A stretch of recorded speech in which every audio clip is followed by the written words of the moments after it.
A narrative paragraph tells a story by presenting events in the order they happen. This kind of paragraph is often written in chronological order, which means time order. The reader can easily follow the action because each event leads to the next one. First, the writer introduces a character, a setting, or a situation. Then the story moves forward with the next event.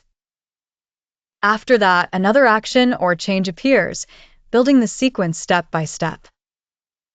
Finally, the paragraph ends with the last event, which often shows the result, the lesson, or the outcome of the story. Transitions are important in narrative writing because they guide the reader through the timeline.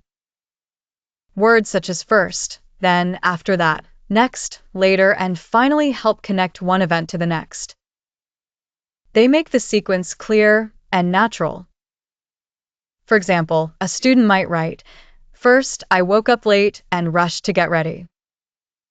Then I grabbed my backpack and ran to the bus stop. After that, I noticed I had forgotten my lunch. Finally, my friend shared part of her meal with me, and I learned to prepare my bag the night before." A strong narrative paragraph does more than list events.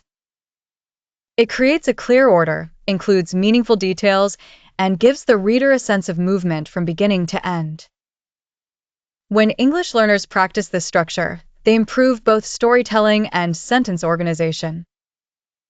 To write one, think about what happened first, what happened next, and how the story ended. Use time words to connect the steps. In this way, the paragraph becomes easy to follow, clear to understand, and effective as a small story.